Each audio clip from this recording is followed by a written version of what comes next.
اللہ کی یاد، لا الہ الا انت سبحانک انی کنت من الظالمین، سورۃ الانبیاء میں آیا، اور اللہ تعالیٰ نے فرمایا سورہ الصفات میں کہ اگر یونس اس دعا کے ساتھ ہمیں یاد نہ کرتا، ہائے ہائے، تو پھر اسی دن مچھلی کے پیٹ سے نکالا جاتا جس دن کے مردے نکالے جائیں گے، یعنی قیامت تک، یعنی وہ مچھلی یونس کی قبر بن جاتی اگر وہ یہ دعا نہ کرتا۔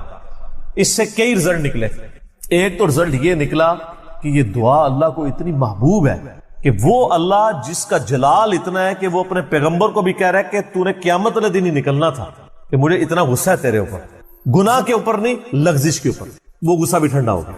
اس لیے میں کہتا ہوں سب سے بیسٹ استغفار جو آئے ہیں ان میں سے ایک لا الہ الا انت سبحانک انی کنت من الظالمین ہے، اور جامعہ ترمذی میں حدیث ہے جو شخص بھی یونس کی دعا کے ساتھ اللہ کی طرف متوجہ ہوا اللہ اسے محروم نہیں لوٹائے گا۔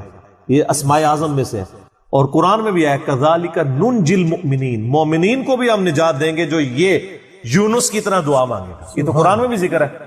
لا اچھا اس کی دیکھیں ترجمہ کتنا پیارا ہے، لا الہ الا انت، کوئی معبود نہیں سوائے تیرے، سبحانک، اللہ تو تو غلطیوں سے پاک ہے، انی کنت من الظالمین، میں تو انسان ہوں، غلطیاں کروں گا۔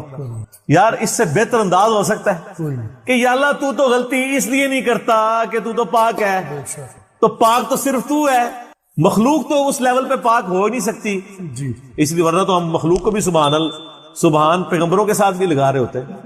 انسان جتنا بھی پرفیکٹ ہو پاک نہیں ہو سکتا۔ انبیاء کو اللہ نے گناہوں سے پاک کیا ہے، لغزشیں ان سے بھی ہوئی ہیں، حضرت آدم علیہ السلام سے لغزش ہوئی ہے، نوح علیہ السلام نے کافر بیٹے کے لیے دعا کی ہے، موسیٰ علیہ السلام سے بندہ مر گیا ہے، نبی علیہ السلام کی 4 لغزشیں قرآن میں ذکر ہوئی ہیں، غزوہ احد پہ بددعا نکل گئی تھی زبان سے، تو وہ سورہ آل عمران میں آیا کہ آپ کو کوئی اختیار نہیں ہے، آپ نے بددعا دی ہے، اللہ چاہے تو ان کو ہدایت دے، اور پھر اسی خالد بن ولید کو ہدایت بھی مل گئی، اور اسی مبارک زبان سے جس سے بددعا ملی تھی سیف اللہ کا لقب بھی مل گیا۔ ٹھیک ہے، یہ سر اللہ کے اختیار ہے، پرفیکٹ صرف گاڈ ہے، اس کی کوئی مخلوق بھی پرفیکشن میں اس لیول پہ نہیں جا سکتی۔ مخلوق کی یہ اللہ کا نقص نہیں ہے بلکہ مخلوق کا نقص ہے کہ جو مخلوق ہوگا نا وہ پرفیکٹ نہیں ہو سکتا، جیسے خالق ہمیشہ سے ہے، مخلوق ہمیشہ سے ہو ہی نہیں سکتی۔ وہ کہتے ہیں نا، اکثر لوگ سوال کرتے ہیں کہ اللہ تعالیٰ اپنے ساتھ کا ایک اور خدا پیدا کر سکتا ہے، ہم کہتے ہیں یہ محال ہے، اس لیے کہ جو پیدا ہوگا وہ خدا ہوگا ہی نہیں، جو پیدا ہو گیا تو خدا کون ہے؟ لم یلد ولم یولد۔ ٹھیک ہو گیا، تو ذکر بھی کریں سر، اللہ کو یاد کریں، جھوم جھوم کے ہر جگہ ذکر کریں، کوئی پروٹوکول نہیں، نہ وضو نہ غسل، ذکر کے لیے کوئی پروٹوکول نہیں ہے، جب مرضی ذکر کریں، اللہ کو یاد کریں، اور اس کے لیے کپڑے پہننا ہونا بھی ضروری نہیں ہے۔ اکثر لوگ یہ سمجھتے ہیں کپڑے پہننا ضروری ہے، نہ کوئی ضروری نہیں ہے۔ بعض اوقات بندہ وضو کے لیے اندر چلا جاتا ہے غسل کے لیے، یا غسل کرتے ہوئے تو لوگ بسم اللہ نہیں پڑھتے ہیں، کپڑے پہن کے پھر بسم اللہ پڑھتے ہیں۔ سر اللہ اور بندے کا کون سا پردہ ہے؟ ٹھیک ہے، آپ کر سکتے ہیں ذکر۔ اگلا سوال ہے، میں نے اپنی زندگی میں بہت شرک کیا ہے لیکن الحمدللہ اب توبہ کر چکا ہوں، لیکن اس کے باوجود یہی فکر دامن گیر رہتی ہے کہ شرک تو ناقابل معافی گناہ ہے، معلوم نہیں کہ میری توبہ قبول ہوگی بھی یا نہیں، مجھے بتائیں میں کیا کروں۔ آپ سب سے پہلے تو اس طرح کے خیالات سے توبہ کریں جو آپ کر رہے ہیں، ٹھیک ہے۔ اس کی وجہ یہ ہے کہ سورہ التوبہ کی آیت نمبر 70 میں اللہ تعالیٰ نے فرمایا کہ جو شخص توبہ کر لے سچے دل کے ساتھ، اور اس سے پہلے بڑے بڑے گناہوں کا ذکر ہوا ہے، ان میں سے ایک شرک بھی ہے، بلکہ اب یہ کریٹیکل سوال ہے تو میں یہ آیت پڑھ کے بھی بتا دیتا ہوں۔ پارہ نمبر 19 کے اندر جا کے سورہ الفرقان کی آیت نمبر ہے یہ 70۔ اعوذ باللہ من الشیطان الرجیم، بسم اللہ الرحمن الرحیم۔ ہاں جی یہ آ گیا، والذین لا يدعون مع اللہ الہا آخر، یعنی اللہ تعالیٰ اہل ایمان کی نشانی بتا رہا ہے کہ وہ ایسے لوگ ہیں کہ وہ اللہ کے ساتھ کسی اور کو الہ کے طور پر نہیں پکارتے، ولا يقتلون النفس التي حرم اللہ الا بالحق، اور کسی جان کو ناحق قتل نہیں کرتے۔ ہاں بفتوی شریعت والا معاملہ علیحدہ ہے، یعنی قتل کے بدلے قتل، وہ بھی گورنمنٹ کا جوڈیشری کا کام ہے، آپ نے خود نہیں کرنا۔ ولا یزنون، نہ زنا کرتے ہیں۔ ومن یفعل ذلک یلقى اثاما، جو کوئی یہ 3 گناہ کرے گا ان قریب ان کا عذاب چکھ لے گا۔ کون سے 3 بڑے گناہ گنوائے گئے ہیں؟ نمبر 1 اللہ کے ساتھ شرک، نمبر 2 قتل ناحق، اور نمبر 3 زنا۔ حتیٰ کہ بخاری مسلم میں ایک حدیث ہے کہ نبی علیہ السلام سے جب بڑے بڑے گناہوں کے بارے میں پوچھا گیا نا تو آپ نے یہی 3 گناہ گنوائے، اور پھر آپ نے کہا قرآن پڑھ کے دیکھو، یعنی نبی علیہ السلام بھی اپنی بات کی دلیل میں قرآن پیش کرتے تھے، ماشاء اللہ تعالی۔ والذین لا يدعون مع اللہ الہا آخر ولا يقتلون النفس التي حرم اللہ الا بالحق ولا يزنون ومن يفعل ذلك يلقى اثاما يضاعف له العذاب يوم القیامة ويخلد فيه مہانا. جو یہ 3 گناہ کرے گا اس کے لیے عذاب دگنا کر دیا جائے گا قیامت میں، اور وہ ذلیل و خوار کر کے آگ میں یعنی جھونکا جائے گا. الا من تاب، ہاں اگر کوئی ان گناہوں سے توبہ کر لے. کون سے؟ نمبر 1 شرک، نمبر 2 قتل نہ حق، اور نمبر 3 زنا. وآمن وعمل عملا صالحا، اور ایمان لے آئے، یعنی ایمان تو پہلے بھی ہوگا نہیں، صحیح والا ایمان، اور نیک عمل کرے. فَأُولَئِكَ يُبَدِّلُ اللَّهُ سَيِّئَاتِهِمْ حَسَنَات، تو پھر ایسے شخص کے گناہوں کو بھی اللہ تعالیٰ نیکیوں سے بدل دے گا. صرف معافی نہیں سر، جتنے بڑے بڑے گناہ تھے اسی لیول کی بڑی بڑی نیکیاں. وَكَانَ اللَّهُ غَفُورًا رَحِيمًا، اور اللہ تعالیٰ تو بخشنے والا مہربان ہے. وَمَن تَابَ وَعَمِلَ صَالِحًا، جو کوئی توبہ کرے اور نیک اعمال کرے، فَإِنَّهُ يَتُوبُ إِلَى اللَّهِ مَتَابًا، تو اللہ تعالیٰ کہتا ہے کہ میرے ذمے ہے اس کی توبہ کو قبول کرنا. یعنی اللہ تعالیٰ نے اپنے اوپر خود سے واجب کیا، حالانکہ اللہ تعالیٰ کسی چیز کا پابند نہیں ہے کہ جو میری طرف رجوع لائے گا میں اسے ضرور معاف کروں. تو اگر کسی شخص کو اس طرح کا وہم آتا ہے نا، اور یہ وہم اس لیے بھی آ رہا ہوتا ہے، بعض اوقات لوگ یعنی اس کا ترجمہ کرتے ہوئے بالکل لفظی ترجمہ کر رہے ہوتے ہیں. قرآن حکیم کی آیات چونکہ پورے کانٹیکسٹ کے ساتھ ہوتی ہیں، بیک گراؤنڈ میں آیات نازل ہوئی ہوتی ہیں، لہٰذا میں جب بھی ان آیات کا ترجمہ کرتا ہوں نا، جب اسپیسیفکلی شرک کو ایڈریس کر رہا ہوتا ہوں، میرا لیکچر نمبر ہے مسئلہ نمبر 3 دعا صرف اللہ ہی سے، اور سچ پیپر بھی ہے اس کے اوپر. تو ہم یہ ترجمہ جو ہے نا یہ آیت، ان اللہ لا یغفر ان یشرک بہ، بے شک اللہ اس گناہ کو کبھی معاف نہیں کرے گا کہ کوئی شخص اللہ کے حضور قیامت والے دن اس حال میں پیش ہوا کہ اس نے دنیا میں شرک کیا ہوا، یعنی بغیر توبہ کے وہ مرا. وَيَغْفِرُ مَا دُونَ ذَلِكَ لِمَن یشاء، اور شرک کے علاوہ ہر گناہ معاف کر دے گا، وہ بھی اوپن لائسنس نہیں، جس کے لیے چاہے گا. یعنی جو شخص شرک سے توبہ کیے بغیر گیا نا، اس کی تو توبہ ہے ہی نہیں قیامت. ہاں دنیا میں کر گیا وہ معاملہ علیحدہ ہے، قیامت میں اللہ سے اس حال میں ملا کہ اس نے دنیا میں شرک کیا ہوا اور توبہ نہیں کی، تو اللہ تعالیٰ اس کا گناہ معاف نہیں کرے. وَمَن يُشْرِكْ بِاللَّهِ فَقَدْ ضَلَّ ضَلَالًا بَعِيدًا، جو کوئی شرک کرتا ہے وہ گمراہی میں دور جا پڑا. وَلِعَوْذُ بِاللَّهِ تَعَالَى. دنیا میں تو میرے بھائی جامعہ ترمذی میں حدیث ہے، نبی علیہ السلام نے فرمایا موت کے غرغرے سے پہلے اللہ تعالیٰ توبہ قبول کرے. موت کے غرغرے سے مراد ہے نزع کا عالم طاری ہونے سے پہلے. جب کسی کو موت نظر آ گئی نا، اب وہ توبہ نہیں کر سکتا. وہ تو قرآن حکیم میں ہے نا، فرعون جب ڈوبنے لگا تھا تو اس نے کیا کہا تھا، میں ہارون اور موسیٰ کے رب پر ایمان لاتا ہوں، بنی اسرائیل کے رب پہ. تو اللہ تعالیٰ نے کیا فرمایا تھا، الآن، اب لایا ایمان. حالانکہ ایمان تو لے آیا تھا، وہ غرغرہ تو وہ لے ہی رہا تھا نا، غوطہ تو کھا رہا تھا نا. تو موت کے غرغرے سے مراد ہے نزع کا عالم طاری ہونے سے پہلے. اور اس میں ایک پوائنٹ کئی دفعہ ہائی لائٹ کر چکا ہوں، یہاں پہ بھی کر دوں. اگر آپ کو کسی شخص کے بارے میں یہ پتا چل جائے نا کہ اس کو لا علاج بیماری لگ چکی اور وہ اب کچھ عرصے میں ایکسپائر ہو جائے گا، جیسے کینسر ہے، یعنی ہم نے یہ لرن کر لیا نا کہ کینسر جب 3rd سٹیج کے اوپر پہنچ جاتا ہے تو وہ انسان بچتا نہیں ہے. جس شخص کو کینسر ہوا ہے یا سپوز اس کے گردے فیل ہو گئے یا دل بالکل ایج پہ پہنچ چکے، ایسے لوگوں کو یعنی پاکستان انڈیا میں تو لوگ چھپاتے ہیں کہ پہلے ہی نہ کہیں مر جائے. وہ سن کے کتنی حیران کن بات ہے کہ مسلمان جس کے لیے موت ایسٹ ہونی چاہیے، چلو کافر کو تو سمجھ آتا ہے، اس نے تو دنیا ہی کمائی ہے نا، مسلمان بھی مرنے سے پہلے مر جاتے ہیں موت کا سن کے. ایسا تو نہیں ہونا چاہیے اصولاً. اور یہ ٹانٹ اللہ نے قرآن پاک میں یہودیوں کو دی ہے سورہ جمعہ کے اندر، کہ کہتے ہیں نا اللہ کے بڑے چہیتے ہیں، ان کو کہو کہ تم موت کی تمنا کرو اگر تم سچے ہو. اگر تم اللہ کے چہیتے ہو تو پھر موت تو تمہارے لیے خوشخبری ہونی چاہیے، لائبلٹی نہیں ہونی چاہیے، ایسٹ ہونی چاہیے. اب یہی تان ہمیں بھی آ رہا ہے، مسلمان کی حالت نہیں ہونی چاہیے، اس کو موت کا پتہ چلے تو جناب وقت سے پہلے ہی مرنے کی کوشش کرے. تو لیکن آپ یورپ امریکہ میں اگر کسی کو بیماری ہو نا، اس کو بتا دیا جاتا ہے کہ سر پلان کر لیں، 6 مہینے ہیں، اور 6 مہینے بھی ان کے پلان ہیں، وہ 6 سال بھی ہو سکتے ہیں، 6 گھنٹے بھی ہو سکتے ہیں، وہ تو اللہ کی مرضی ہے، وہ ایک ایسٹیمیٹ بتاتے ہیں. یہاں پہ لوگ چھپا لیتے ہیں. اس کا نقصان یہ ہے کہ نہ وہ اپنی لائف کو یعنی کوئی وراثت کے پوائنٹ آف ویو سے مینج کر سکتا ہے، اور سب سے بڑھ کے اسے توبہ کی طرف آپ کو لانا چاہیے. میں تو کہتا ہوں جی کسی کو کینسر ہو گیا ہے، ابھی اس میں موت کا غرغرہ نہیں آیا، کوئی کینسر ہوا ہے نا، پتہ نہیں کب مرنا ہے، ٹھیک ہے نا، نزع کا عالم بھی نہیں ہے، اس کو سب سے پہلے بتائیں کہ بھائی تمہیں لا علاج بیماری ہے، تمہاری ڈیتھ کسی بھی وقت ہو سکتی ہے، اللہ کی طرف رجوع لاؤ.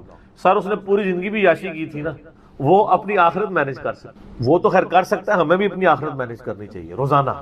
مرنے سے پہلے پہلے توبہ کرنی چاہیے. روزانہ ہم مرتے ہیں نا. صحیح بخاری میں حدیث ہے نا, نبی علیہ السلام رات کو سوتے ہوئے کیا دعا مانگتے تھے؟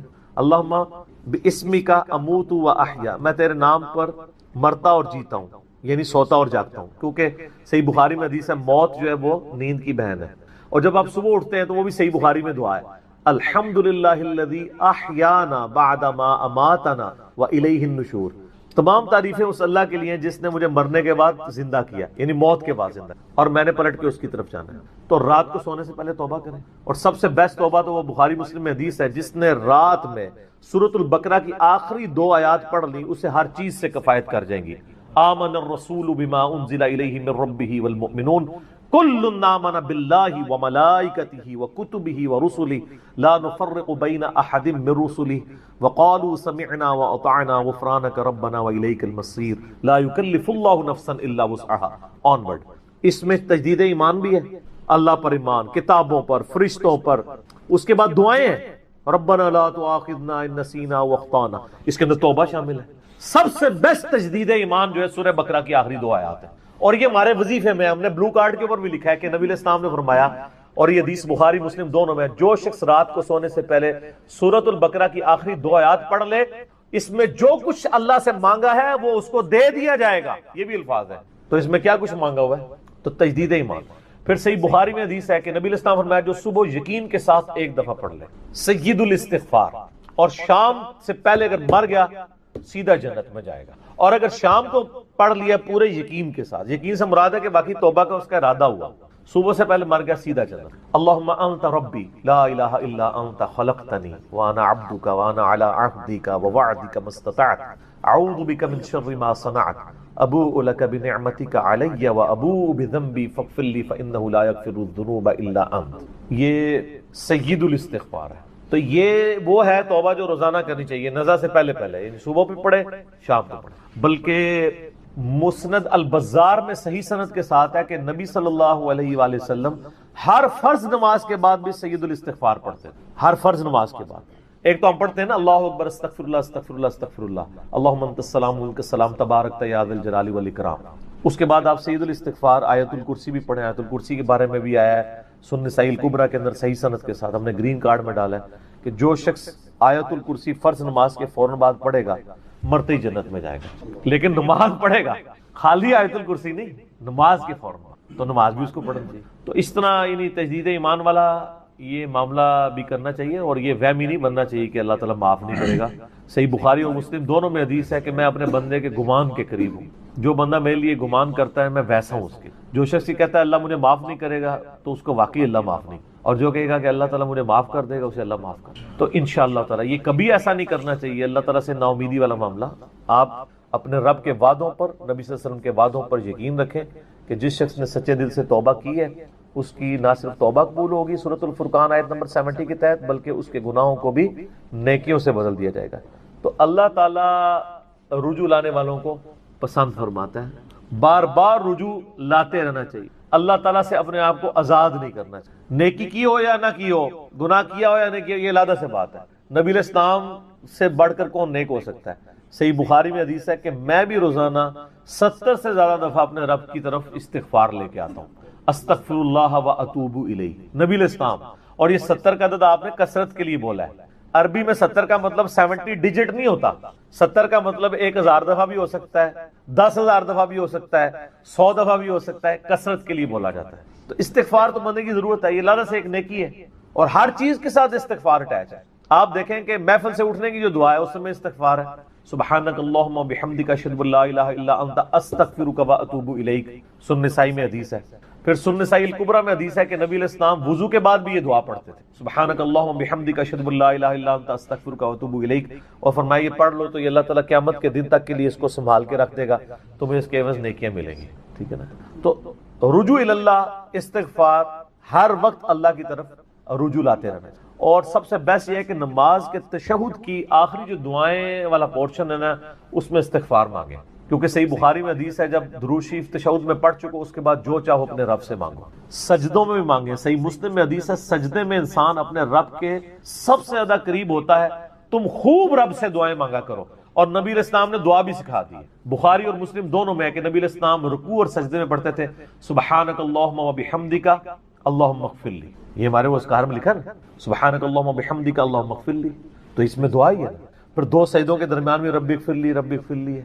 سر استغفار تو ہر جگہ ہی چل رہا ہوتا ہے، تو اللہ کی طرف رجوع لائیں اور اللہ سے امید رکھیں۔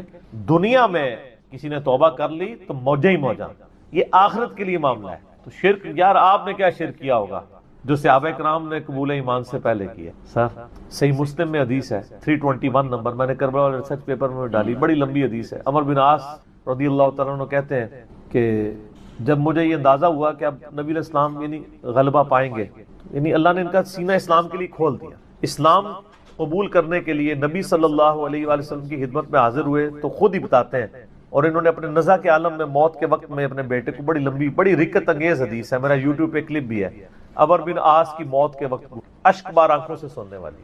تو خیر اس میں یہ بھی الفاظ ہیں، کہتے جب میں نبی صلی اللہ علیہ وسلم کے پاس ایمان لانے کے لیے گیا نا، تو نبی علیہ السلام نے اپنا دایاں ہاتھ آگے بڑھایا بیعت کرنے، تو کہتے ہیں میں نے دایاں ہاتھ بڑھایا لیکن حضور کے ہاتھوں میں ہاتھ دینے سے پہلے ہی کھینچ، میں نے کہا یا رسول اللہ پہلے مجھے گارنٹی دیں کہ میں نے جو کچھ اسلام کے خلاف سازشیں کی ہیں پچھلے 19 سال میں، اسلام کے آنے کے بعد 19 سال تک اسلام کے خلاف یہ اور خالد ابن ولید دونوں، یہ دونوں کٹھے مسلمان ہوئے تھے ایک ہی دن ایک ہی وقت میں، 19 سال۔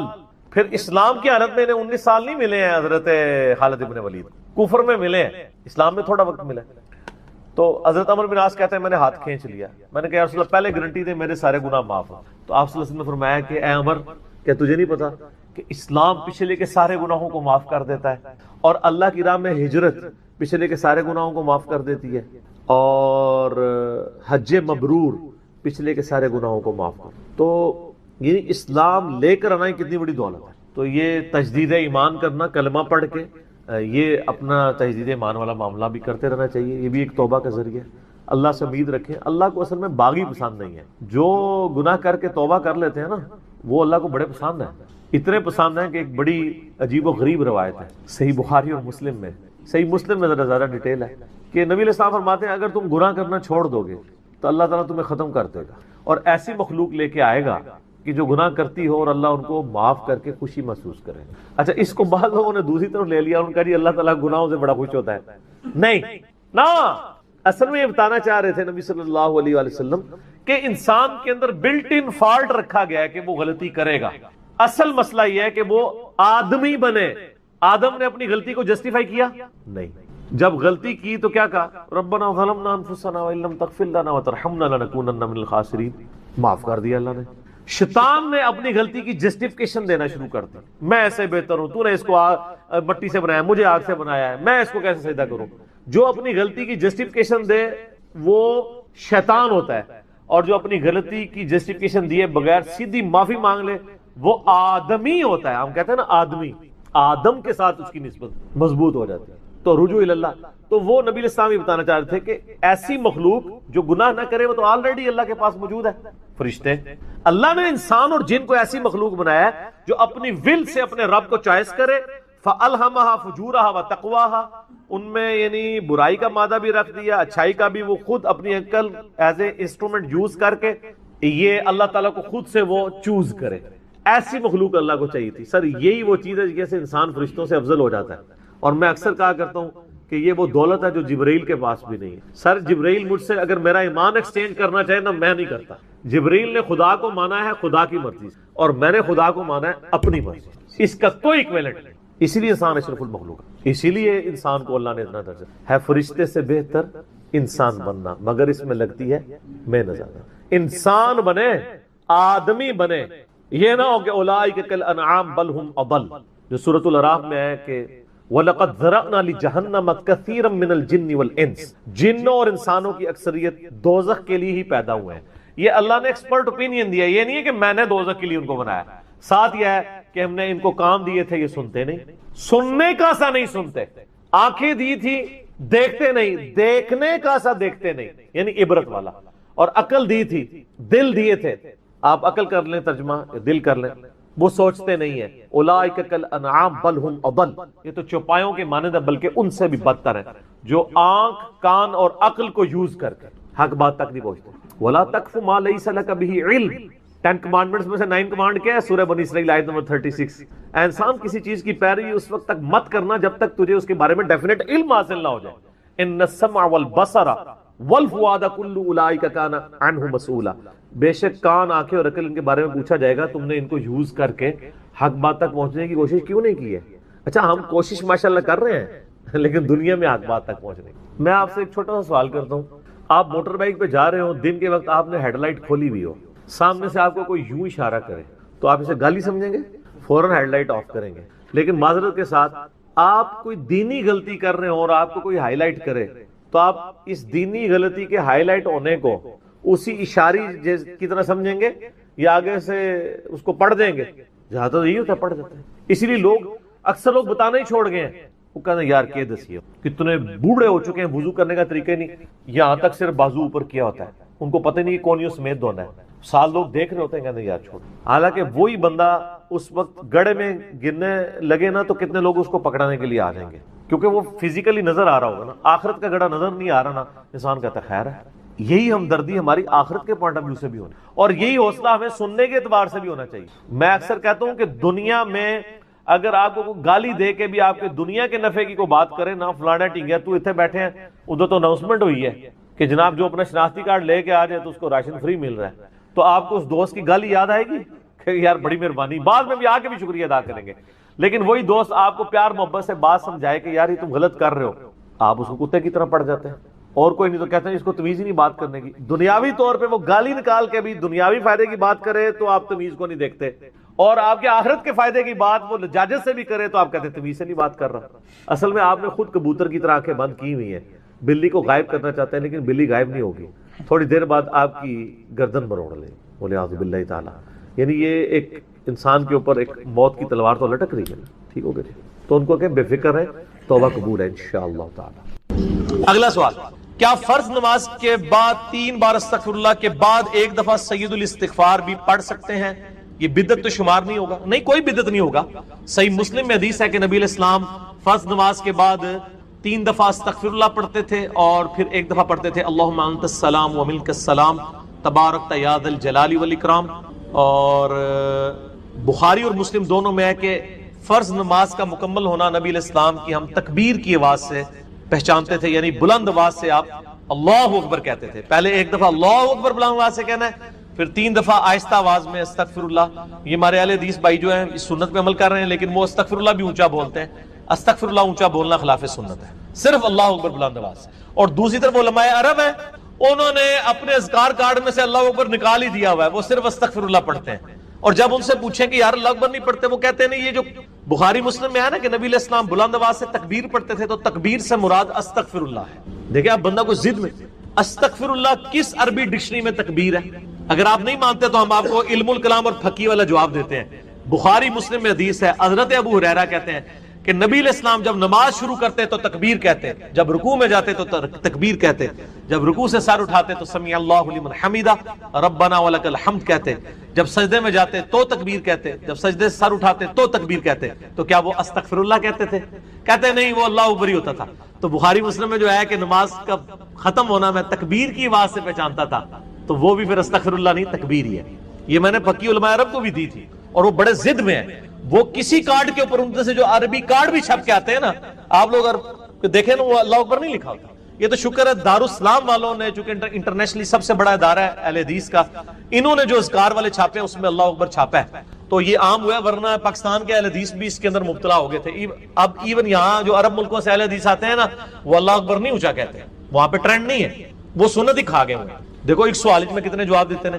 تو استغفر اللہ کے بعد آپ سید الاستغفار پڑھ سکتے ہیں. بخاری میں حدیث ہے جو بندہ سید الاستغفار صبح کے وقت ایک دفعہ پڑھ لے پورے یقین کے ساتھ، یہ انٹرنیشنل نمبر کے مطابق ہے 6306. ٹھیک ہے جی، ابھی تو میں جوان ہوں. اللہم انت ربی لا الہ الا انت خلقتنی وانا عبدک وانا علی عہدک ووعدک ما استطعت اعوذ بک من شر ما صنعت ابوء لک بنعمتک علی وابوء بذنبی فاغفر لی فانہ لا یغفر الذنوب الا انت. جو صبح کے وقت پورے یقین سے پڑھ لے، شام سے پہلے مر گیا تو جنتی، اور جو شام کو پڑھ لے صبح سے پہلے پڑھ گیا تو جنتی. یہ صبح و شام کے اذکار بلو کارڈ میں ہمارا یہ ذکر موجود ہے. آپ یہ سید الاستغفار فرض نماز کے بعد پڑھ سکتے ہیں، بلکہ سنت بھی ہے. گرین کارڈ میں ہم نے نہیں ڈالا ہوا، جگہ نہیں تھی. مسند البزار میں صحیح سند کے ساتھ یہ حدیث موجود ہے کہ نبی علیہ السلام فرض نماز کے بعد بھی ایک دفعہ سید الاستغفار پڑھتے تھے. تو نہ صرف یہ جائز ہے بلکہ سنت ہے. اور میں الحمدللہ فرض نماز کے بعد جو آیت الکرسی کا وظیفہ ہے، باقی اذکار ہیں، تو میں سید الاستغفار ہر فرض نماز کے بعد پڑھتا ہوں، کیونکہ نبی علیہ السلام کی سنت تھی. سید الاستغفار بھی، اور 3 دفعہ استغفر اللہ لادہ سے، اور اللہم انت السلام منک السلام، اور باقی اذکار تسبیحات فاطمہ الگ سے. کس سے مانگے کہاں جائے. وَلَنَبْلُوَنَّكُمْ بِشَيْءٍ مِّنَ الْخَوْفِ وَالْجُوعِ وَنَقْصٍ مِّنَ الْأَمْوَالِ وَالْأَنفُسِ وَالثَّمَرَاتِ. ہم ضرور آزمائیں گے دنیا کی زندگی میں تمہیں خوف کے ذریعے، بھوک کے ذریعے، جان اور مال میں نقص کے ذریعے. وَبَشِّرِ الصَّابِرِينَ، اور بشارت ہوگی صبر کرنے والوں کے لیے. تو یہ ساری تکلیفیں، ان کو آپ مکافات عمل کہہ کے نہیں جان چھڑا سکتے، یہ اللہ کی طرف سے آزمائش بھی ہو سکتی ہے کسی کے اوپر. اور صبر کرنے والوں کے لیے بشارت ہے، اور ان کی نشانی کیا ہے؟ الذین اذا اصابتهم مصیبہ، جب کبھی انہیں کوئی مصیبت پہنچتی ہے تو وہ کہتے ہیں قالوا انا للہ وانا الیہ راجعون. بھئی ہم بھی تو اللہ کی طرف سے آئے تھے، ہمیں بھی لوٹ کے اللہ کے پاس جانا ہے. اگر کوئی تکلیف آئی ہے تو یہ بھی چلی جائے گی. سب سے بڑی تکلیف کیا ہے؟ موت. وہ بھی تو ہم پہ آنی ہے نا. تو اس سے پہلے اگر چھوٹی تکلیف آئی ہے تو اللہ کی طرف چلی جائے گی. اس کانٹیکسٹ میں ایک حدیث ہے صحیح مسلم میں بڑی زبردست. ام سلمہ کہتی ہیں کہ جب ابو سلمہ میرے خاوند فوت ہوئے، مجھے ان کی فوتگی کی خبر ملی تو میں نے حضور سے ایک دعا سن کے یاد کر رکھی تھی کہ جو کوئی وہ دعا مانگ لے گا اللہ تعالیٰ اس سے بہتر اسے نعم البدل دے دے گا. اور وہ دعا آدھا پورشن تو یہی ہے، سورۃ البقرہ کی آیت نمبر 156، انا للہ وانا الیہ راجعون. اس کے بعد ہے اللہم اجرنی، یہ جھٹکے سے ملے گا، اللہم اجرنی، حمزہ آگے، اللہم اجرنی فی مصیبتی واخلف لی خیرا منہا. اے اللہ مجھے اس مصیبت میں اجر عطا فرما اور میرے لیے اس سے بہتر نعم البدل کر دے. تو کہتی ہیں کہ نبی علیہ السلام نے فرمایا تھا جو یہ دعا مانگ لے گا نا تو اللہ تعالیٰ اس کی کمپنسیشن فرما دے گا، اسے بہتر نعم البدل دے گا. کہتے ہیں میں نے دعا تو کی، پھر میں یہ سوچتی تھی کہ میرے خامن جیسا تو کسی کا خامن نہیں ہوگا، ابو سلمہ جیسا خامن مجھے کیسے مل سکتا ہے. تو جب عدت پوری ہوئی تو نبی علیہ السلام نے پیغام کا نکاح کا پیغام بھیج دیا، ام المومنین بن گئی. اور یہ ہماری وہ ماں ہے جو سب سے آخر میں فوت ہوئی ہے 64 ہجری میں، واقعہ کربلا کے بھی 3 سال بعد. تو اس دعا کی یہ دعا یاد رکھیں. چھوٹی موٹی بھی کوئی بھی تکلیف، کوئی بچوں کو پہنچتی ہے گھر میں، کسی کو زخم لگتا ہے، ٹھوکر لگ جاتی ہے، کوئی مالی نقصان ہو جاتا ہے، فوراً یہ دعا. اور میں نے الحمدللہ 20 دفعہ یہ دعا آزمائی ہے. وقتی طور پہ تو فیل ہو رہا ہوتا ہے کہ یار کوئی مسئلہ خراب ہو گیا، لیکن اس کے بعد اسی شر کے اندر خیر چھپی ہوئی ہوتی ہے، وہ مل جاتی ہے. اس آپ دعا کو یاد رکھیں، اور صبح و شام جو چھوٹی موٹی کوئی خبریں بھی آپ کو ملتی رہتی ہیں نا، اس کے اوپر آپ یہ دعا پڑھتے رہیں. یہ آپ کے لیے ایک بہت بڑا وظیفہ ہے انشاءاللہ تعالی. نیک لوگوں کو جو تکلیفیں آتی ہیں نا دنیا میں، وہ ان کے درجات کو بلند کرنے کے لیے آتی ہے. اور یہ اللہ تعالیٰ نے بڑی سختی کے ساتھ سورۃ العنکبوت کے اندر نا صحابہ کرام کو ایڈریس کر کے نا یہ فلسفہ کلیئر کیا ہے. آیت نمبر 2 اور 3 کے اندر احسب الناس ان یترکوا ان یقولوا آمنا وهم لا یفتنون. کیا لوگ اس گمان میں ہیں کہ انہیں صرف اس بات پہ چھوڑ دیا جائے گا کہ وہ ایمان لے آئے اور ہم ان کی آزمائش نہیں کریں گے؟ وَلَقَدْ فَتَنَّ الَّذِينَ مِن قَبْلِهِمْ، بے شک ہم نے ضرور آزمایا تھا ان سے پہلے لوگوں کو. فَلَيَعْلَمَنَّ اللَّهُ الَّذِينَ صَدَقُوا وَلَيَعْلَمَنَّ الْكَاذِبِينَ. تو اللہ تعالیٰ ضرور جانچ کر رہے گا کہ کون سچے ہیں اپنے دعوے کے اندر. کس دعوے میں؟ کہ غلامی رسول میں موت بھی قبول ہے، اور کون صرف نعرہ نوافل پڑھ کے تہجد کے لیٹتے میں آپ کے خراٹوں کی آواز بھی سن، پھر اٹھ کے اسی طریقے سے نماز کے لیے چلے جاتے. تو میں کہتی یا رسول اللہ وضو تو فرمایا کہ ہمارے دل جاگتے رہتے ہیں، آنکھیں سوتی ہیں. تو وضو کے ٹوٹنے نہ ٹوٹنے کا احساس انبیاء کو نیند میں بھی ہو جاتا ہے. ان کی غفلت ویسی نہیں ہوتی جس طرح کی ہماری ہوتی. تو یہ نبی الاسلام کی خصوص. تو چونکہ آپ الاسلام خود کہہ رہے ہیں کہ کھڑے ہو کے پڑھنا پورا ثواب ہے، بیٹھ کے آدھا ہے، تو لہٰذا اب اس کی پلی نہیں لینی چاہیے. ہم تو الحمدللہ کھڑے ہو کے ہی پڑھتے ہیں نوافل کو. ظاہر پورا ثواب کمانا چاہیے. یہ بہت بڑی ایک فضیلت ہے، اور اس کی فضیلت سن لیں. سنن دارمی کے اندر حدیث ہے صحیح سند کے ساتھ. یہ حدیث صحیح ابن حبان میں بھی موجود ہے، صحیح ابن خزیمہ میں بھی موجود ہے کہ نبی صلی اللہ علیہ وآلہ وسلم نے فرمایا کہ رات کی بیداری ایک مشکل کام ہے. خصوصاً سفر کے کانٹیکسٹ میں آتا ہے. سفر میں تو بندہ تھکا ہوتا ہے. رات کی بیداری ایک مشکل کام ہے. جب تم وتر پڑھ چکو تو 2 رکعت پڑھ لیا کرو. اگر رات کے آخری پہر تمہاری آنکھ نہ بھی کھلی تو اللہ تعالیٰ تمہیں رات کے آخری پہر اٹھ کے جو نماز پڑھنے کا ثواب ہے وہ عطا فرما دے. سبحان اللہ، کتنی بڑی آسانی ہے. میرے جیسے کمزور لوگوں کے لیے تو بہت بڑی آسانی ہے. اسی لیے سر ہم پڑھتے ہیں اور لوگوں کو ترغیب بھی دلاتے ہیں کہ یار مفت میں آپ ثواب لیں نا. اور یہ آسانیاں رکھی ہوئی ہیں. نماز کرنے والے کو کافر آپ کے شناختی کارڈ مسلمان ہی ہے، وہ اس سے کوئی فرق نہیں پڑتا، آپ جتنا مرضی کہتے ہیں. تو جامعہ ترمذی میں حدیث ہے جس نے جان بوجھ کے نماز چھوڑ دی اللہ کا ذمہ اس سے اٹھ گیا، اس نے کفر کیا. عملاً وہ کافر ہے. ہم عقیدے میں اسے کافر نہیں کہتے اعتقاداً، لیکن عملاً تو کافر. تو آپ نے عملاً کفر کے ساتھ اللہ کے سامنے پیش ہونا ہے. نعوذ باللہ. پھر سنن ابی داؤد میں حدیث ہے قیامت والے دن سب سے پہلے نماز کے بارے میں سوال ہوگا. اگر وہ اس سوال میں فلاح پا گیا تو وہ فلاح پا گیا، اور اگر وہ اسی میں فیل ہو گیا تو اگلے سوالات میں. پھر مسند امام احمد میں حدیث ہے مشکات المصابیح کے نبی علیہ السلام نے فرمایا کہ قیامت والے دن نماز انسان کے لیے نور ہوگی، دلیل ہوگی اور نجات کا ذریعہ ہوگی. جو نماز پڑھنے، اور جو بے نمازی ہے اس کے لیے نہ کوئی نور ہوگا نہ کوئی نجات. الٹا اس کا حشر حامان، فرعون، قارون اور امیہ ابن خلف کے ساتھ. وَلِعَوْذُ بِاللَّهِ اللہم اجرنا النار اللہم من احیینا فاحیہ علی الاسلام ومن توفیتہ منا فتہو علی الاسلام. ابن ماجہ میں حدیث ابو درداء رضی اللہ تعالیٰ عنہ کہتے ہیں مجھے میرے خلیل محمد رسول اللہ نے کہ اللہ کے ساتھ شرک نہ کرنا خواہ تمہارے ٹکڑے ٹکڑے کر دیا کہ تمہیں آگ میں زندہ جلا دیا، شرک نہ. اور دوسری وصیت کیا کی؟ آپ صلی اللہ علیہ وآلہ وسلم نے فرمایا کہ جان بوجھ کر کبھی نماز نہ ترک کرنا ورنہ اللہ کا ذمہ تمہارے معاملے میں اٹھ جائے. اور تیسرا فرمایا کہ شراب نہ پینا، یہ تمام برائیوں جڑ.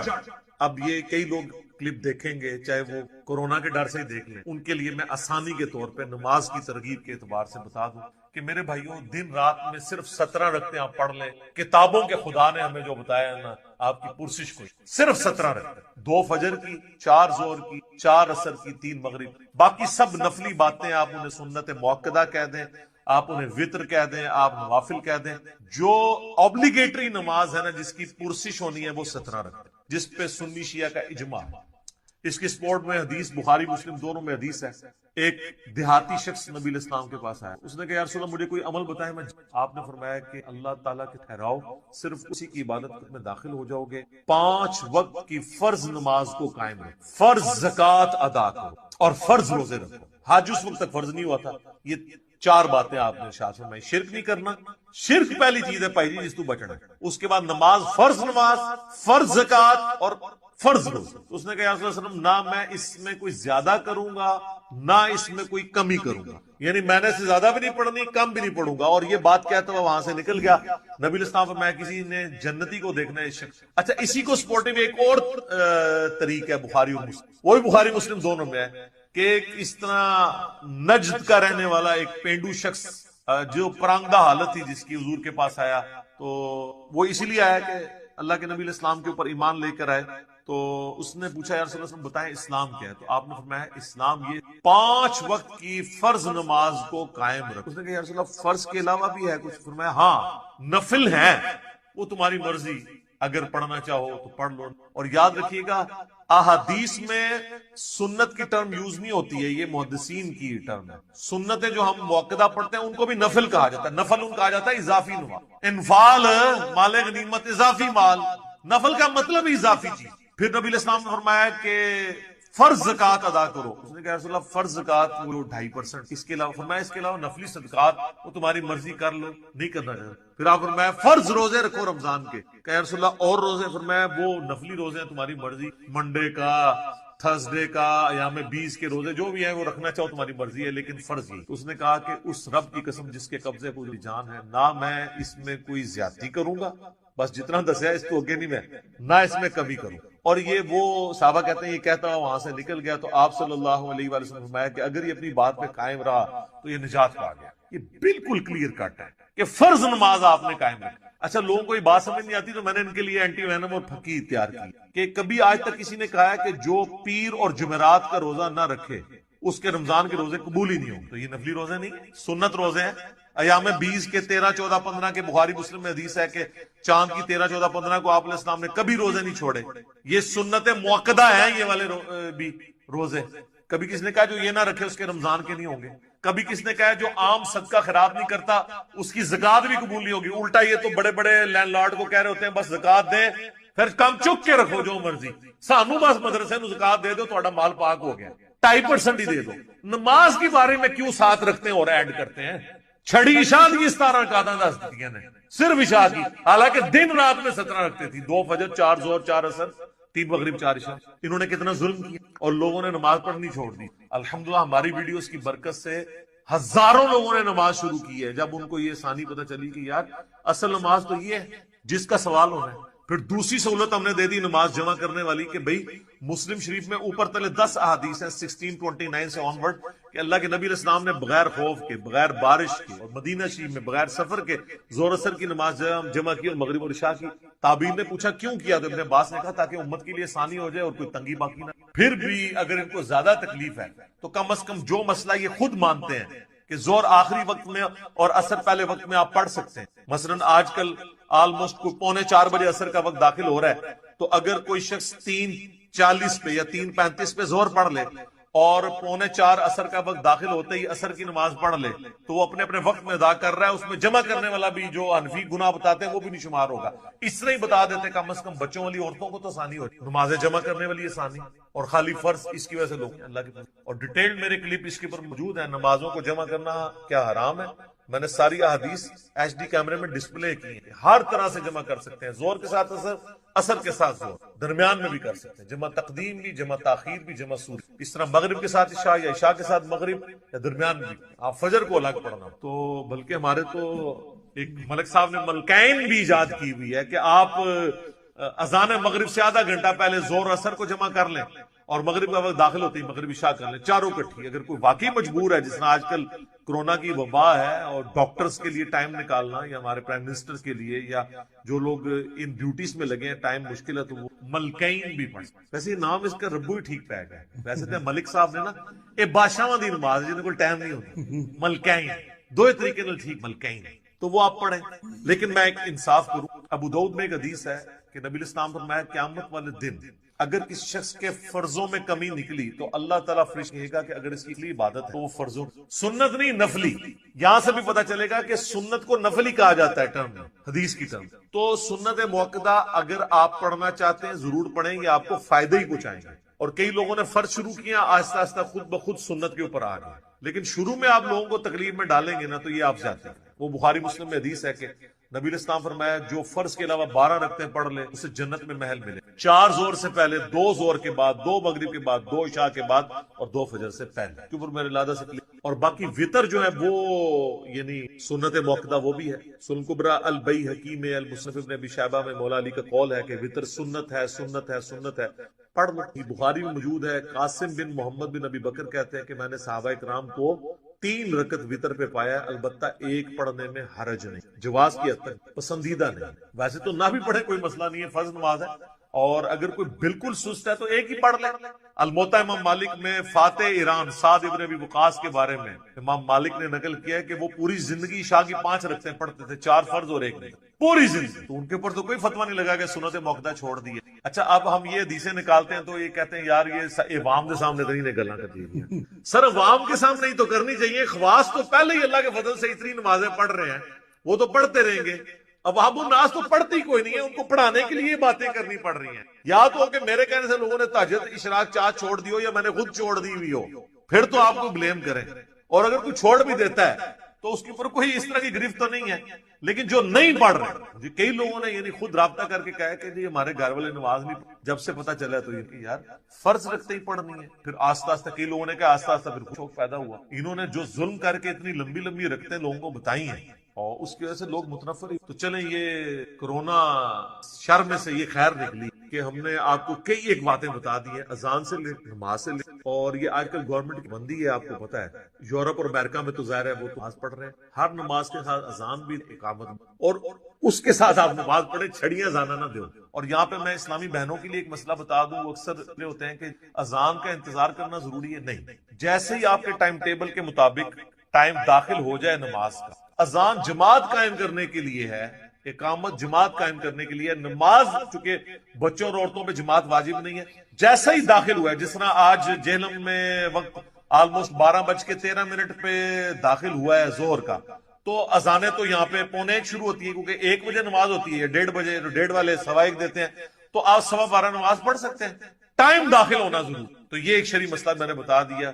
یقین کریں عورتوں کی جتنی مشکل اور ٹف لائف ہے نا ہمارے سب کانٹیننٹ کے، اس میں ان کے لیے یہ بہت آسانی ہے نمازوں کو جمع بھی کریں. اور جمع کرنے میں کتنی آسانی ہے کہ ظہر کا وقت 12:13 پہ شروع ہو رہا ہے اور مغرب جا کے 6:25 پہ ہو رہی ہے، تو ان 6 گھنٹوں کے اندر جس وقت بھی ان کو ٹائم ملے دونوں نمازیں جمع کر. اور مغرب 6:25 پہ اگر مغرب شروع ہو رہی ہے اور فجر کا وقت جو ہے وہ صبح آلموسٹ کتنے بجے داخل ہو رہا ہے جی؟ 4 بجے کے قریب داخل ہو رہا ہے، 4 سے تھوڑی دیر بعد 4:35. تو اس وقت تک آپ کسی بھی وقت رات کو یوٹیوب پہ کلپ بھی ہے کہ عشاء کی نماز کو آپ کیا مؤخر کر کے پڑھ سکتے. افضل یہ کہ آدھی رات سے پہلے پڑھ، لیکن آپ فجر کا وقت داخل ہونا. تو یہ اتنے سادہ میٹھے میٹھے مسائل بھی ہوئے. باپا جانی کی انہوں نے ایک معاملہ امت میں شروع کیا، اس کے جواب میں قرآن چیخ چیخ کے کہہ رہے کہ جو نماز نہیں پڑھتا وہ پاکستان کے شناختی کارڈ میں مسلمان ہے، اللہ کے ہاں وہ مسلمان نہیں ہے. صحیح مسلم میں یہ حدیث لکھی رہ گئی 246 کہ بندے کے کفر اور ایمان، شرک اور اسلام کے درمیان فرق کی نماز ہے. یہ حدیث مسلم میں ہی لکھی رہ گئی کہ ابن مسعود رضی اللہ تعالیٰ عنہ کہتے ہیں کہ جماعت کے ساتھ نماز پڑھنا یہ سنت خدا ہے، یہ تمہارے نبی کی وہ سنت ہے جو اللہ نے انہیں عطا کی، اگر اسے چھوڑ دو گے تو برباد ہو جاؤ گے. رسول اللہ کے زمانے میں اگر کوئی بیمار بھی ہوتا اور 2 بندوں کے سہارے مسجد میں آ کے نماز پڑھ سکتا تو اس کی کوشش ہوتی کہ میں مسجد میں جماعت سے نماز پڑھوں، کہیں مجھے منافق نہ شمار کر لیا جائے.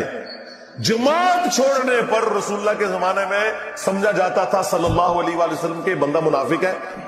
صحابہ کرام کو، اہل بیت کو کب معلوم تھا کہ ایسی امت بھی آنے والی ہے جو آپ سے بڑا عاشق رسول ہونے کا دعویٰ کرے گی اور نماز ایک نہیں پڑھے گی.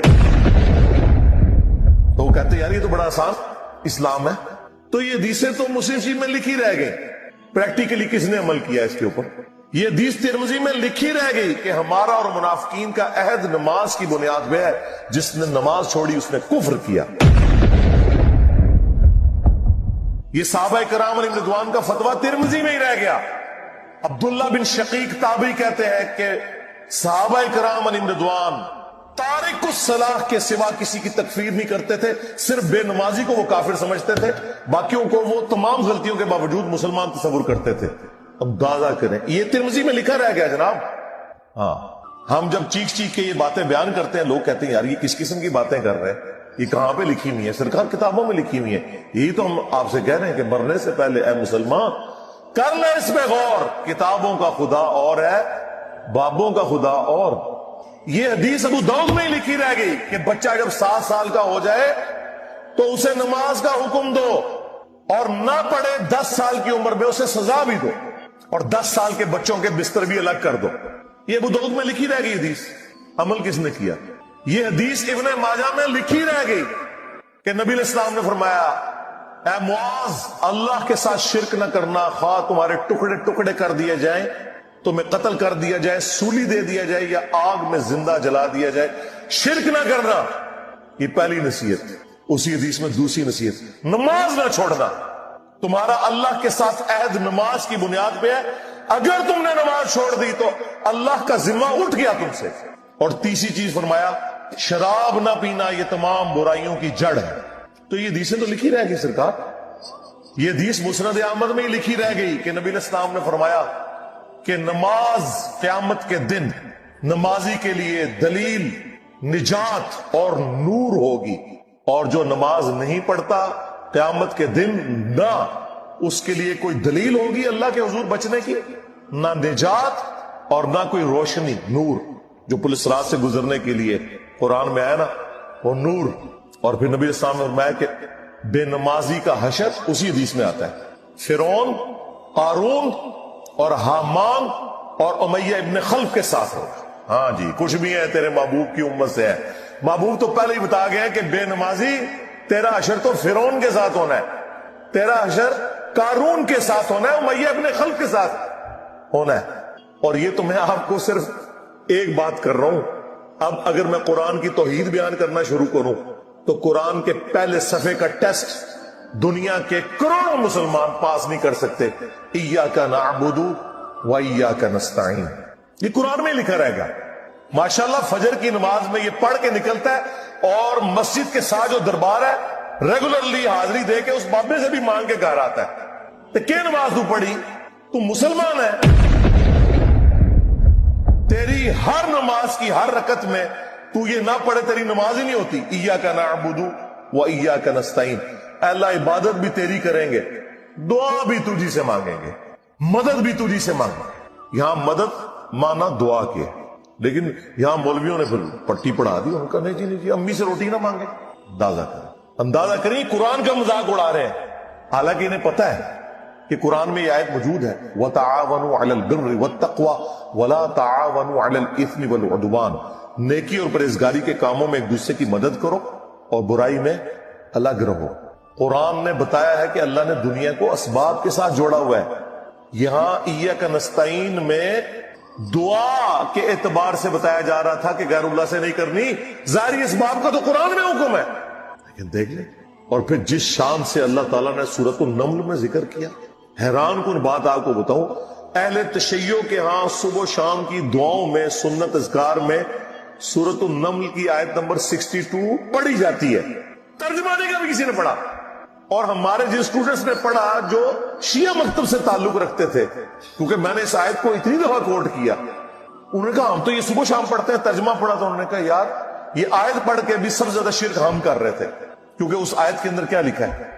اَمَّن يُجِيبُ الْمُضْطَرَّ إِذَا دَعَاهُ، بھلا بتاؤ کون ہے جو تکلیف میں گھرے ہوئے شخص کی فریاد کو سنتا ہے، وَيَكْشِفُ السُّوءَ، اور اس سے اس کی برائی کو تکلیف کو دور کر دیتا ہے، وَيَجْعَلُكُمْ خُلَفَاءَ الْأَرْضِ، اور تمہیں اگلوں کا خلیفہ کرتا ہے زمین پر، تمہارے ماں باپ کے مرنے کے بعد تم، تمہارے مرنے کے بعد تمہاری اولاد. تو اللہ تعالیٰ نے جو بڑی نعمتیں عطا فرمائی ہیں ان میں سے ایک اس سورت کا نزول بھی ہے، جس میں بشارت دی گئی کہ انا اعطیناک الکوثر، ہم نے آپ کو الکوثر عطا فرمایا، فصل لربک وانحر، پس آپ نماز پڑھیں اور اپنے رب کا نام لے کر قربانی کریں. ان شانیک هو الابتر، بے شک آپ کا دشمن ہی بے نام و نشان ہے. ظاہر ہے وہ کافر کہتے تھے آپ علیہ السلام کا کوئی بیٹا نہیں ہے، اور ظاہر ہے کہ عرب کے کلچر کے اندر بیٹے نہیں آگے مشن کو لے کے چلنا ہوتا تھا، تو وہ کہتے تھے کہ نبی علیہ السلام کے بچے بچپن میں فوت ہوئے، صرف بیٹیاں ہی ہیں، تو آپ کے مشن کو آگے لے کے کون چلے گا. تو اللہ تعالیٰ نے فرمایا کہ ہم نے تو اپنے نبی کو خیر کثیر عطا فرمایا، آپ کو اللہ تعالیٰ کروڑوں روحانی بیٹے دے گا جو آپ کی دعوت قبول کرنے والے ہیں. اس کانٹیکسٹ میں صحیح بخاری میں ایک حدیث ہے کہ حضرت ابن عباس رضی اللہ تعالیٰ عنہما کہتے ہیں، امام بخاری اسی آیت کے کانٹیکسٹ میں سے لے کے ہیں، کہ یہ الکوثر سے مراد خیر کثیر ہے، یعنی ہر خیر آپ علیہ السلام کو کثرت کی تعداد میں دیا گیا. فضائل کثرت سے ہیں، آپ صلی اللہ علیہ وآلہ وسلم کی اولاد کثرت سے ہے، آپ صلی اللہ علیہ وآلہ وسلم کے فالورز کثرت سے ہیں، دنیا میں بھی اور جنت میں جانے والے بھی. بخاری مسلم دونوں میں حدیث ہے کہ جنتیوں کا نصف میری امت سے ہوگا، اور ابن ماجہ میں حدیث ہے کہ جنتیوں کی 120 میں سے 80 صفحے میری امت سے ہوں. تو یہ خیر کثیر ہے آپ کو عطا فرمایا. تو بخاری کی اس حدیث میں آتا ہے کہ عبداللہ بن عباس کا جب یہ قول بیان کرتے ہیں حضرت سعید ابن جبیر، تو ان کو بعض تبع تابعین کہتے ہیں کہ جب ہم لوگوں سے یہ بیان کرتے ہیں نا کہ اس سے مراد خیر کثیر ہے، تو لوگ کہتے ہیں کہ نہیں، الکوثر سے مراد جنت کی ایک نہر ہے الکوثر. تو سعید ابن جبیر کہتے ہیں کہ جنت کی وہ نہر بھی تو خیر کثیر میں داخل ہے، حضور کو جو جنت کی نعمتیں ملیں گی وہ بھی کثرت کے ساتھ ملیں گی. تو یہ اس کی جو تفسیر ہے نا خیر کثیر والی، یہ سب سے آپٹیمل، اس میں جو ہے وہ حوض کوثر بھی شامل ہے جو صحیح مسلم میں حدیث ہے کہ نبی صلی اللہ علیہ وآلہ وسلم صحابہ میں بیٹھے تھے تو آپ کو اچانک ایک اونگ آئی. تھوڑی دیر بعد جب آپ کی آنکھ کھلی تو آپ مسکرا رہے تھے اور پھر آپ نے کہا کہ ابھی ابھی اللہ تعالیٰ نے مجھ پہ یہ آیات نازل کی ہیں بسم اللہ الرحمن الرحیم، یعنی آپ اسلام نے بسم اللہ سے سٹارٹ کیا. انا اعطیناک الکوثر فصل لربک وانحر ان شانئک هو الابتر. اور پھر آپ نے فرمایا کہ جانتے ہو یہ الکوثر کیا ہے؟ تو صحابہ نے کہا اللہ اس کا رسول بہتر جانتے ہیں. تو آپ صلی اللہ علیہ وآلہ وسلم نے فرمایا یہ جنت میں ایک نہر ہے جو مجھے اللہ تعالیٰ نے عطا فرمائی ہے، اور اس کے کنارے کی جو مٹی ہے وہ کستوری سے زیادہ خوشبودار ہے، اور اس کے برتن آسمان کے ستاروں کے برابر ہے. اور صحیح بخاری میں آتا ہے کہ شب معراج جب نبی علیہ السلام جنت میں سیر کر رہے تھے تو وہاں آپ کو ایک نہر دکھائی گئی، اور جبرائیل علیہ السلام نے کہا کہ یہ وہ الکوثر ہے جو آپ کو اللہ تعالیٰ نے عطا کی ہے. اور آپ صلی اللہ علیہ وآلہ وسلم کے الفاظ ہیں بخاری مسلم دونوں میں کہ اس کا جو مشروب ہے وہ دودھ سے زیادہ سفید، شہد سے زیادہ میٹھا، اور اس کی خوشبو کستوری کی خوشبو سے زیادہ ہے، اور جو کوئی ایک دفعہ میرے حوض کوثر سے وہ مشروب پی لے گا اسے کبھی بھی پیاس نہیں. جنت میں جو انسان کھائے پیے گا نا وہ بھوک کی وجہ سے نہیں، ذہن میں رکھیے گا. بھوک ایک عیب ہے، پیشاب ایک عیب ہے، نیند ایک عیب ہے، اسی لیے یہ تینوں چیزیں جنت میں نہیں ہیں. جنت میں انسان کھائیں گے لذت لینے کے، پیشاب نہیں ہوگا. بخاری مسلم میں الفاظ ہیں خوشبودار ڈکار آئے گی سارا کھانا ہضم. تو جنت چونکہ نعمتوں کا نام ہے کوئی کمزوری نہیں، وہاں پہ نیند بھی نہیں ہے. یہاں پہ تو ہم نیند کیوں یوز کرتے ہیں؟ تاکہ ہم نیکسٹ 24 گھنٹے میں پرفارم کر سکیں. یہ بلکہ بیٹری چارج ہوتی ہے. وہ میری خالہ جو ہے نا وہ بڑے پیارے الفاظ استعمال کرتی ہیں. ان کی بیٹی جب چھوٹی تھی نا تو سوئی ہوتی تھی نا تو کون سے پوچھتا تھا بیٹی ہے کہ کہتے ہیں چارجنگ تے لائی ہیں. کیونکہ بچے جب اٹھتے ہیں نا پھر تو آپ ان کو سنبھال بیٹھے، جب تک یہ سونا نہ جائیں سکون نہیں آتا. تو وہ جو سوتے ہیں نا وہ چارجنگ پہ لگے ہوئے ہوتے ہیں، پھر جیسے صبح انہوں نے اٹھنا ہے نا ایٹھلی اوپرلی کر دینی ہے. تو قیامت میں جنت والے دن آپ کو جنت میں چارجنگ کی ضرورت نہیں ہے، بلکہ نیند وہاں پہ ضرورت ہی نہیں. اللہ تعالیٰ نے ویسے ہی انسان کو اتنی انرجی دی ہوئی ہوگی. تو لہذا آپ علیہ السلام کا جو فرمان ہے نا کہ جو ایک بار پیے گا وہ کبھی پیاسا نہیں ہوگا. تو کسی کے ذہن میں خیال آ سکتا ہے کہ پیاسا نہیں ہوگا تو پھر پانی کی لذت کیا؟ وہ اللہ تعالیٰ نے جنت کی نعمتوں میں لذت ہی اتنی رکھی ہے کہ انسان لذت کی وجہ سے اس کو استعمال کرے. اور پھر انہی احادیث میں بخاری و مسلم کے موجود ہے کہ میرے حوض کوثر پہ پھر ایسے لوگ بھی لائے جائیں گے جنہیں میں پہچانتا ہوں گا، اور جب میں انہیں مشروب پلانے لگوں گا تو میرے ان کے درمیان ایک آڑ قائم کر، تو میں کہوں گا یہ تو میرے صحابہ ہیں، اصحابی اصحابی. امتی والی روایتیں بھی ہیں بخاری مسلم میں، اصحابی والی. تو مجھے بتایا جائے گا کہ یا رسول اللہ آپ کو نہیں پتا آپ کے بعد انہوں نے دین میں بدعتیں جاری کر دی تھی اور الٹے قدم پھر گئے تھے. تو آپ صلی اللہ علیہ وآلہ وسلم فرماتے ہیں کہ پھر میں کہوں گا سحقا سحقا لمن غیر بعد، ان پہ پھٹکار ہو، ان کو مجھ سے دور کر دو جنہوں نے میرے بعد میرے دین کو بدل دیا. یہ حدیث بخاری اور مسلم دونوں میں ہے، اور حوض کوثر والے چیپٹر میں امام مسلم اسے لے کے آئے ہیں، بخاری میں موجود ہے. اس حدیث پہ کامنٹس ہیں عبداللہ ابن ابی ملیکہ تابعی کے. وہ جب بھی حدیث بیان کیا کرتے تھے تو وہ کہا کرتے تھے اے اللہ ہم تجھ سے یہ دعا کرتے ہیں کہ تیرے نبی کی وفات کے بعد ان کے دل سے الٹے قدم نہ پھرے، آمین ثم آمین. تو اللہ تعالیٰ ہمیں حوض کوثر پہ آپ صلی اللہ علیہ وآلہ وسلم کے مبارک ہاتھوں سے مشروب نصیب فرمائے. یہ دعا انسان کو اپنے لیے کرنی چاہیے. ظاہر ہے کہ وہ اہل جنت ہوں گے. اور بخاری مسلم میں کہ اس کے جو برتن ہیں نا وہ برتن ہی آسمان کے ستاروں کے برابر اس کی تعداد ہے. پورا ایک نقشہ کھینچا گیا. آپ مشکات کی 30 جلد میں حوض کوثر اور شفاعت والا چیپٹر نکالیں تو آپ کو وہ ساری احادیث مل جائیں گی. ترمذی اور ابن ماجہ میں ایک وہ حدیث بھی بڑی مشہور ہے جو حضرت انس بن مالک کہتے ہیں کہ یا رسول اللہ کیا آپ میری شفاعت کریں گے؟ تو آپ فرمایا میں کروں گا. تو یا رسول اللہ قیامت والے دن میں آپ کو کہاں تلاش کروں؟ تو آپ علیہ السلام فرمایا میزان عمل پہ آ جانا جہاں میرے امتیوں کے نام مال تول رہے ہوں گے. یا رسول اللہ وہاں نہ پاؤں تو فرمایا حوض کوثر پہ آ جانا. عرض کی وہاں پہ بھی نہ پاؤں تو فرمایا پھر پورے صراط پہ آ جانا.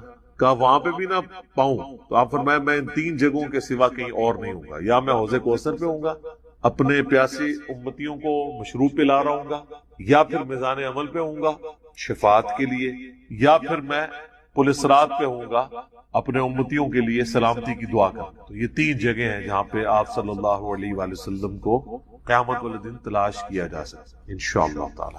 تو یہ حوض کوثر میں وہ خیر کثیر جو ہر طرح کی آپ کو عطا کی گئی وہ بھی شامل ہے، اور اسپیسیفکلی حوض کوثر جو ہے وہ بھی. حتیٰ کہ جو بخاری و مسلم میں حدیث ہے، آپ نے اپنی وفات سے 1 مہینے پہلے خطبہ دیا تھا غزوہ احد کے شہداء پر، جو آپ نے نماز جنازہ دوبارہ پڑھی تھی 8 سال بعد. اس میں الفاظ ہیں، آپ نے فرمایا کہ میرا ممبر جو ہے وہ حوض کوثر پہ لگا ہوا ہے. یہ والے جو الفاظ ہیں یہ دوسری حدیث میں، کیونکہ وہاں پہ ممبر نہیں تھا. یہ الفاظ ہیں بخاری اور مسلم کی وہ حدیث کہ میرے گھر سے میرے ممبر سے میرے گھر تک جنت کے ٹکڑوں میں سے ایک ٹکڑا ہے ریاض الجنہ. اس میں الفاظ ہیں اور میرا ممبر جو ہے وہ حوض کوثر پہ لگا ہوا ہے. یعنی آپ علیہ السلام وہ دیکھ رہے تھے حوض کوثر کا منظر، ٹائم میں گزار کے آپ کو دکھایا گیا.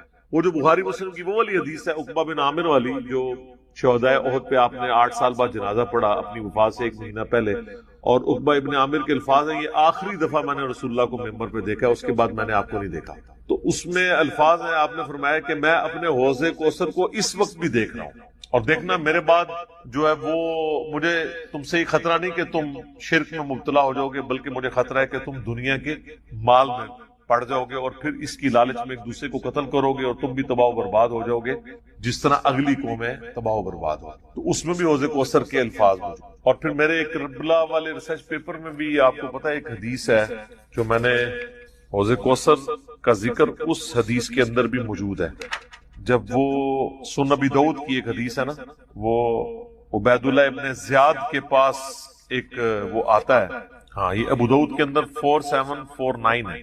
ابو طالوت تابعی کہتے ہیں کہ میں ابو برزہ کو میں نے دیکھا کہ وہ گورنر یزید عبید اللہ ابن زیاد کے پاس آئے جبکہ وہ دسترخوان پر تھا. تو اس نے ابو برزہ کو آتے ہوئے دیکھا اور کہا کہ یہ تمہارا ٹھگنا محمدی ہے. استغفر اللہ. ان کا قد چھوٹا تھا تو ان کا ہے گینڈا محمدی، یعنی محمدی اس نے اس لیے کہا کہ وہ حضور کا صحابی تھا. تو یہ کتنی سخت توہین کی عبید اللہ ابن زیاد.